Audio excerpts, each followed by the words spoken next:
சக்கரத்தை அழைத்து என் அப்பனை கொண்டு இந்த ஏழைக்கு அருள் என்று வேண்டிக் கொள்கிறேன்.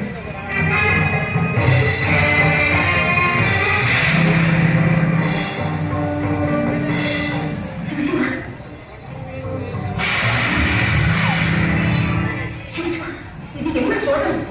வடிவெல்லாம் சிவலிங்கமாக காட்சியிருக்கின்றன. இறைவா, பார்த்து விடவெல்லாம் உன் வடிவமாக அமைத்து விட்டார். நான் ஏறி வரப்போகிறேன் என்று பார்க்கிறாயா?